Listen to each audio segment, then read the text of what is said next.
Olá, eu sou o Reverendo Luiz Lacerda, eu sou pastor da Primeira Igreja Presbiteriana de Indaiatuba e tenho me dedicado ao longo dos anos a estudar antropologia, ou seja, quem o homem é, ou melhor, quem Deus diz que o homem é, conforme a intenção do Criador, aquilo que nós perdemos em termos de humanidade com a queda e aquilo que Cristo faz para nos restaurar a plena humanidade, sendo Ele o modelo humano, aquele que nunca experimentou queda e, consequentemente, se torna um modelo antropológico.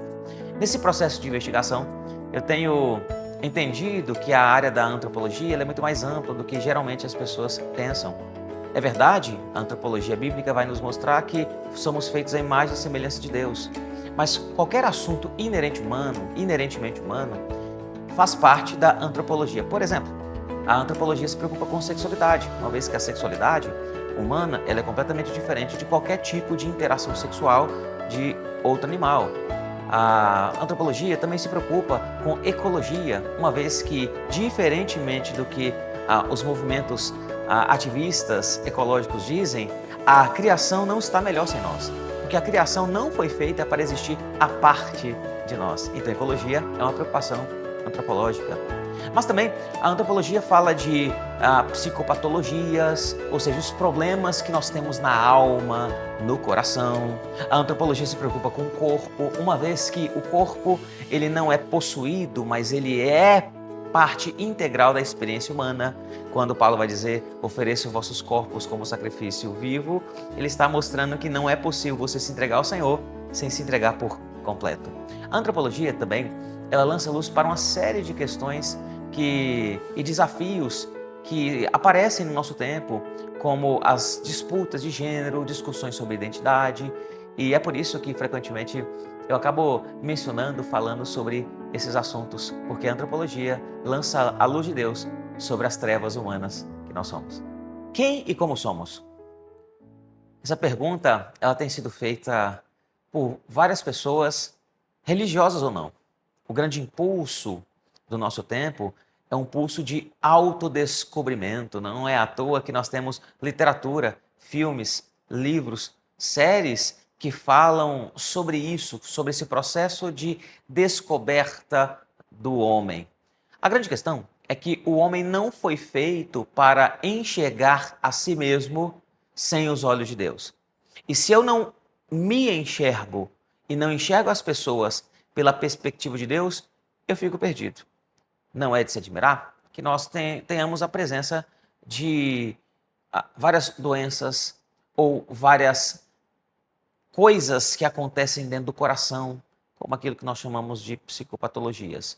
Veja, para falar disso, nós precisamos primeiro discutir o que é a mente, porque quando a gente fala de psicopatologia, nós estamos falando de algo que acontece nem sempre fisiologicamente, mas na psique. E psique é alma em grego.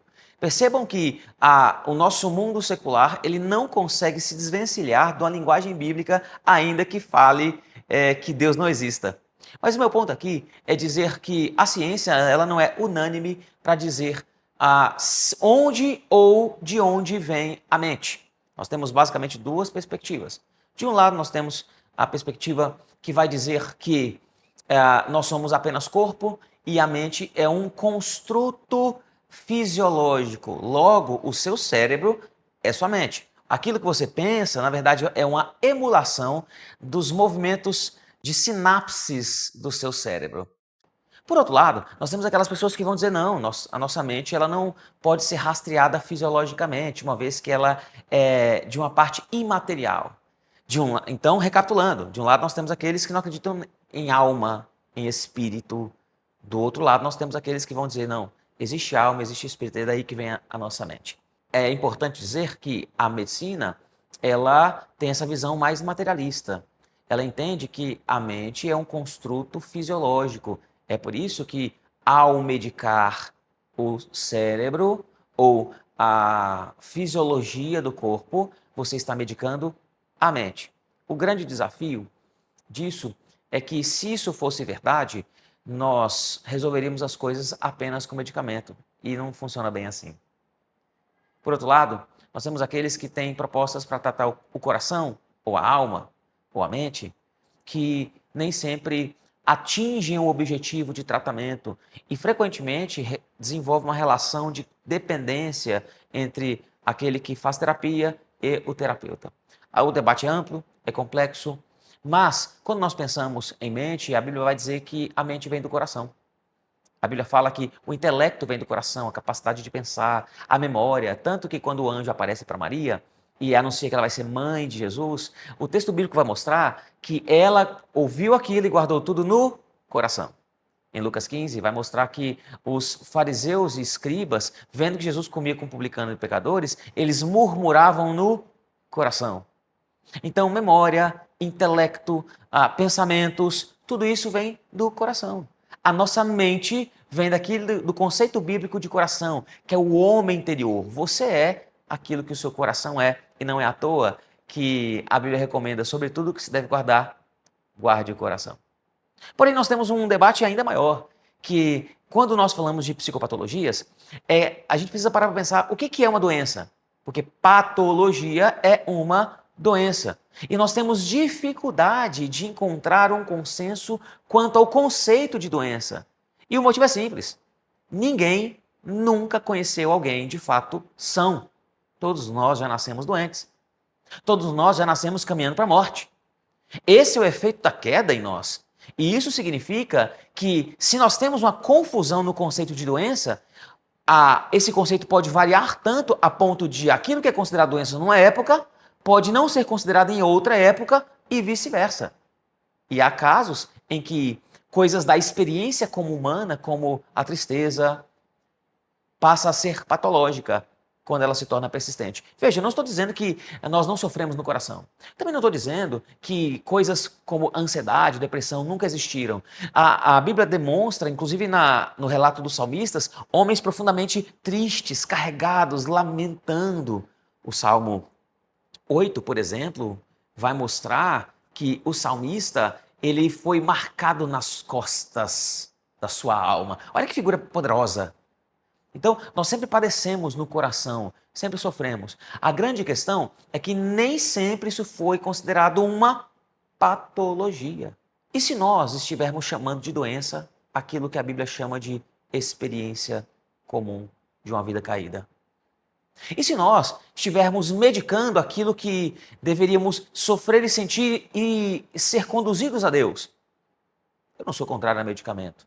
Sou contrário a uma frequente postura abusiva dos médicos, psiquiatras, que ao invés de tratar e olhar as pessoas como gente, como seres humanos, fazer investigação profunda, eles olham muito mais como uma demanda a ser vencida, prescrevendo medicamentos sem uma anamnese profunda e sem exames diagnósticos mais precisos. Você não é uma demanda a ser vencida. E você não aguenta mais ser tratado como isso. Você é gente. Quer ser visto como uma pessoa. E para ser visto como uma pessoa, você precisa ter uma perspectiva um pouco mais completa e ampla. E se nós não temos essa clareza do que é uma doença, nós nunca experimentaremos e nos voltaremos para a verdadeira cura. Porque no fim das contas, quando Jesus voltar, quando Jesus vier até nós, nos ressuscitar, a Bíblia fala que nós teremos um corpo e uma experiência e um coração completamente transformado, purificado, redimido, glorificado. Aí não vai haver mais doença, porque nós estaremos perfeitamente moldados à imagem do ser humano perfeito. Aquele que se fez doença para nos livrar das doenças, das mazelas do nosso corpo, da nossa mente, mas da nossa alma pecaminosa. Seu nome é Jesus. Como você se sente? Essa pergunta ela é bem versátil e pode se aplicar em contextos muito diferentes. Você já reparou que nós estamos usando as sensações e os sentimentos não como descrição, mas como avaliação? Porque os sentimentos passou de ser algo a descrever a nossa experiência para avaliar a nossa experiência. É por isso que quando você vai relatar algo que aconteceu com você, eu pergunto, e aí, como é que foi lá? Ah, me senti bem. Percebe que você usa essa linguagem? Se alguém pergunta para você como é que foi o culto, nossa, me senti muito bem no culto aqui, muito bom. E isso reflete uma mudança de paradigma da humanidade. Veja, há um antropólogo chamado Philip Rieff que ele vai dizer que até o século XIX nós tínhamos um tipo de humanidade. Ele vai descrever essa humanidade que tinha até o século XIX como o homem religioso. E o homem religioso, segundo ele estava à procura de redenção. E veja, embora essa linguagem seja um pouco religiosa, ele não é um cristão, ele é um antropólogo. E ele entendia que algumas pessoas, ou melhor, a maioria das pessoas, estava à procura de redenção. É por isso que construiu impérios, que faziam ciência. Havia um ímpeto expansionista muito mais poderoso se comparado com o nosso tempo, porque eles faziam tudo isso para obter salvação pela performance, pelas obras. É verdade que nesse impulso, algumas pessoas se voltavam para Deus, porque estavam à procura de redenção. Mas essa é a realidade até o século XIX.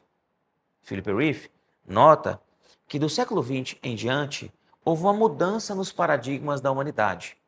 Esse ímpeto expansionista de performance e anseio por redenção e salvação não estava mais presente. Ele chama esse novo tipo de humanidade que surgiu a partir do século XX de homem psicológico. E ele explica o porquê. Porque antes, no homem religioso, nós fazíamos de tudo para provar que somos dignos. O homem psicológico, ele parte do pressuposto que ele já é digno, as pessoas que têm que aceitar. Ele tem uma frase icônica que ele vai dizer: o homem religioso está à procura de salvação. O homem psicológico está à procura de ser agradado. É por isso que tudo na nossa cultura e sociedade é sobre personalização. E aqui cabe uma distinção importante. Atenção! Eu acredito que nós devemos ser mais pessoais. Porque quando eu sou pessoal, eu estou sendo genuíno, estou sendo eu mesmo. Porém, nós devíamos tomar cuidado com a personalização. Pessoal é diferente da personalização. Algo personalizado diz que tudo é a respeito de mim mesmo. Os meus algoritmos do meu celular dizem que é tudo sobre as minhas preferências, o meu gosto, aquilo que eu gosto de ver, aquilo que eu gosto de ouvir, aquilo que eu anseio de mais precioso. E quando esse algoritmo não funciona direito, eu me sinto atacado, ofendido, perdendo tempo, não é verdade? O problema é que as pessoas, elas não são algoritmos para se dobrarem à minha vontade. Porém, se eu acredito que tudo deve ser personalizado, e nós temos uma geração inteira que cresceu numa realidade personalizada, qualquer tipo de frustração é um ataque à minha identidade. Qualquer tipo de frustração é um ataque às minhas emoções. Qualquer tipo de frustração e desgosto acaba sendo um motivo para eu me deprimir, para eu me sentir inseguro, ficar ansioso, ter ataques de pânico e sofrer. Com pouca dor, mas muito sofrimento. Então, quando nós falamos de sentimentos, de afeições, nós precisamos lembrar que esses sentimentos e afeições, eles fazem parte da nossa experiência humana, foi Deus que nos deu essa capacidade. Deus é um Deus, não é incompassível, a Bíblia fala que ele é um Deus passivo, ele tem paixões, ele tem amor, ele tem ira, nós temos sentimentos, porque Deus nos fez assim. É interessante pensar nisso, porque animais não têm sentimentos, animais não têm alma, Deus não fez animais à imagem e semelhança, plantas não têm sentimentos, algumas pessoas acreditam que têm, mas não têm. Anjos não têm sentimentos, demônios também não. Somente seres feitos à imagem e semelhança de Deus sentem da maneira como seres humanos sentem. Porque seres humanos sentem de forma análoga a Deus. Porém, a queda não nos roubou os sentimentos. A queda deturpou os nossos sentimentos. Vocês já pararam para pensar que a nossa grande dificuldade não é apenas que nós não sabemos como agir, nós não sabemos como sentir. Agora, nós que não sabemos como sentir, que precisamos ser santificados nas nossas afeições, colocamos sentimentos como julgador de toda a realidade. E aí, as pessoas vão ficando cada vez mais doentes, uma vez que elas vão avaliando as suas doenças, as suas dificuldades, a sua experiência, baseado numa lente que é equivocada, que é deturpada. E elas vão se entregando cada vez mais ao engano. O engano sobre si mesmas, o engano sobre o outro, o engano sobre Deus. Quando nós falamos de tempestades interiores, nós precisamos entender que somente quando nós aprendemos a sentir pelo filtro das Escrituras, nós vamos aprender a sentir o que Deus sente, amar o que Deus ama. E então seremos mais guiados pelos valores do Reino de Deus, pela lei do Senhor, do que pelas nossas afeições desesperadamente corruptas do coração. E aí poderemos dizer como salmista: o quanto eu amo a tua lei, é a minha meditação de dia e de noite. Ou como diz o Salmo 1, e na tua lei medita de dia e de noite. O grande ponto é que aqueles que têm a lei no coração têm afeições, sentimentos, sensações redimidas. Você consegue mudar? E olha o tipo de pergunta que eu estou dizendo. Quando eu faço essa pergunta, eu já estou atribuindo a mudança a você. Você consegue? Porque na geração que nós estamos, onde nós temos o florescimento dos ideais coaches, eles vão dizer, yes, you can, você pode. Sim, você consegue. Você pode tudo o que você quiser. Você pode realizar seus sonhos. Você pode vencer os seus limites. Mas você consegue mudar? Veja, santificação tem tudo a ver com mudança. E não apenas uma mudança de hábito, embora também. Não apenas uma mudança comportamental, embora também, sim, seja. Mas uma mudança do coração. É por isso que santificação não tem a ver apenas com um crescimento intelectual. Tem pessoas que vão entender que quanto mais você sabe sobre Deus, sobre a Bíblia, sobre a doutrina reformada, elas vão crescer em santidade. E isso não é verdade. Nós temos grandes mentes teológicas e corações raquíticos diante de Deus. Nós temos pessoas que sabem tudo sobre a reforma protestante, tudo sobre a tradição, conhecem os puritanos, mas não buscam a pureza como eles. Nós temos pessoas que são grandes mentes para refletir, mas suas mãos estão atrofiadas para servir. É por isso que, embora o conhecimento seja desejável e ordenado nas Escrituras, ele por si só é insuficiente para mudar você. Santificação também não é questão de uma mudança comportamental apenas. Você pode mudar o comportamento não porque mudou o coração, mas exatamente para maquiar a mudança do coração. Tem pessoas que são iradas, que percebem os malefícios de serem iradas e acabam se tornando passivas. Não porque tiveram um coração transformado, mas porque viu que não estava sendo vantajoso para si. Ela continua sendo egoísta. Nós temos pessoas viciadas em comer e que falam assim, eu vou abandonar isso, entra na academia, faz crossfit, e aí essa pessoa que era viciada em comer se torna viciada em exercício físico. Ela continua sendo prisioneira. Percebe que falar de santificação é falar de toda a experiência humana e essa experiência humana ela é sofisticada. É por isso que eu geralmente explico que a santificação ela é compreendida melhor em pares. Primeiro, a santificação ela é tanto divina quanto humana. A salvação ela é uma obra exclusiva de Deus. Deus salva você, não é você que se aproxima dele. Ele que se aproxima graciosamente de você. Você estava morto, é como a Bíblia descreve alguém sem Deus. Mas ele, a própria vida, dá vida para você, desvenda os seus olhos e te dá o dom da fé. Porém, a partir da salvação, você começa essa caminhada de santificação. Se a salvação ela funciona exclusivamente pelo poder de Deus, a santificação ela funciona com a sua cooperação. Deus continua operando, mas você coopera. É como se Deus falasse para você, eu quero santificar você, com você e através de você. No final das contas, Deus é sempre a causa primária. Mas graciosamente ele diz, vamos caminhar junto? Eu vou agir em você. É por isso que imagine a santificação como uma peça de piano tocada não por duas mãos, uma pessoa, mas a quatro mãos. Você e o seu Deus. Porque a santificação ela é tanto divina quanto humana. Além disso, a santificação ela é tanto pontual quanto processual. Quando Paulo ele escreve para a igreja de Corinto, que sem sombra de dúvidas é uma das igrejas mais complicadas do Novo Testamento, você vai ver que naquela igreja tinha gente transando com familiares, tinha problemas relacionados aos dons e talentos, nós tínhamos problemas relacionados à Santa Ceia, nós tínhamos problemas relacionados ao ajuntamento deles, e chega um ponto de Paulo dizer, quando vocês se unem para o pior e não para o melhor. Porém, no início da carta ele vai dizer, aos santos da igreja de Corinto. Olha o que está acontecendo aqui. Paulo chama esse povo de santo. Por quê? Santidade tem a ver com pureza? Claro, mas tem a ver com separação.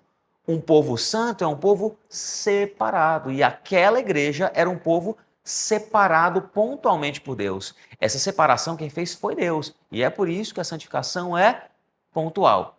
Em contrapartida, a santificação ela é processual, que é o aspecto moral, o aspecto em que Deus está processualmente trabalhando em você, mudando você. Isso é excelente notícia. Pense comigo, você não está na sua versão final. Muitas das suas angústias, elas vêm do fato de você se frustrar consigo, não é verdade? Eu tenho certeza. Mas a boa notícia é que Deus olha para você de maneira posicional, pontual, e convida você para um processo diante dele. Nesse processo você vai sendo transformado de glória em glória, embora às vezes essa glória pareça que a gente está muito mais perdendo do que ganhando, mas ele está te moldando de glória em glória a imagem de Jesus. Calma, você não chegou lá. E no final das contas, quando Jesus voltar, você vai receber essa condição sem pecado, porque ela é tanto pontual quanto processual. Mas além disso, a santificação, ela é tanto pessoal quanto comunitária. Pessoal, porque você já deve ter ouvido, santificação é pessoal, cada pessoa está num estágio diferente. E isso é verdade. A Bíblia vai dizer que nós temos uma responsabilidade pessoal de obedecer os mandamentos, de servir uns aos outros, de caminhar com Deus, sem sombra de dúvidas.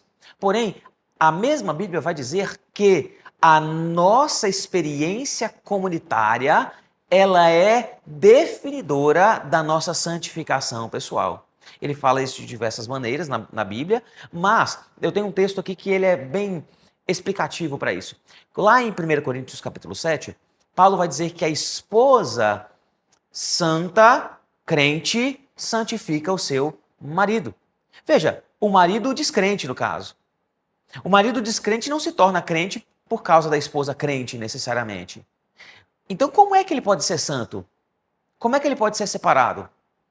Veja, nesse sentido aí, Paulo não está falando que o marido ali, ele vai ser separado, vai se tornar aceitável diante de Deus por causa da esposa.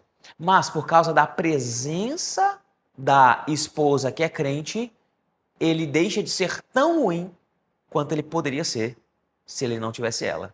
Logo, a sua santidade, ela é completamente influenciada pelo meio em que você está. E aqui eu tenho um alerta para te fazer. A igreja não é apenas o lugar em que você frequenta, mas é o lugar onde você é santificado. Se você participa da igreja como espectador, mas não como corpo, você está perdendo uma das melhores coisas da experiência cristã, que é ser santo como Jesus. O próprio Deus que é santo, santo, santo, ele experimentou a sua santidade não de maneira individualista, mas comunitária. No seio da Trindade, Deus sempre foi santo, santo e santo. Por fim, a santificação, ela é uma necessidade de aprofundamento. Nós não nos santificamos para atingir um alvo de superação pessoal, para superar os nossos limites. Nós nos santificamos porque o nosso alvo é ser mais parecidos com Jesus. Em última instância, apenas uma boa motivação nos faz aguentar um bom processo. E se Jesus não for minha boa motivação, se eu não fizer por amor a Jesus, nada vai ser suficiente. Ou eu amo Jesus e a santidade de Deus, ou eu abraço o diabo e me perco nesse mundo. É por isso que a santificação não é um grito de superação pessoal, mas é um grito de devoção daquele que quer ser parecido com aquele que se tornou semelhante a nós por nos amar. Se você chegou até esse ponto, eu quero terminar esse vídeo dizendo que o seu interesse pelo assunto e pelo vídeo já indica o seu anseio por mais. Nós temos um contexto onde nós somos cada vez mais desafiados, tensionados, cobrados, nos sentindo diminuídos. Isso só prova o quanto nós ainda nos colocamos no centro. É sobre as nossas sensações, é sobre as nossas fragilidades. Mas a história não é sobre nós. A igreja não é sobre nós. Nossa vida não é sobre nós. É sobre Cristo. Eu sei que parece que você e seus sentimentos, seus pensamentos estão confusos e são avassaladoramente confusos. Eu sei que você pode ficar confuso, desmotivado e querer desistir. Para que lutar? Para que santificar? Para que buscar o Senhor? Mas sabe por que a gente vai até o Senhor? Que em última instância é que a gente não consegue ir para outro lugar. Para onde nós iremos se só Ele tem as palavras de vida eterna? Eu quero encorajar você a não olhar para si, para o seu umbigo, como se fosse um centro gravitacional da sua experiência, mas para olhar para a cruz. Quem olha para a cruz consegue lidar com as suas psicopatologias, pensamentos turbulentos e coração quebrado. Mas quem olha para si só lembra as feridas e continua a tragédia. Mas na cruz, a tragédia se torna símbolo de vitória. As marcas do sacrifício se tornam marcas de poder. O mesmo poder da ressurreição é o poder para mudar você. A esperança.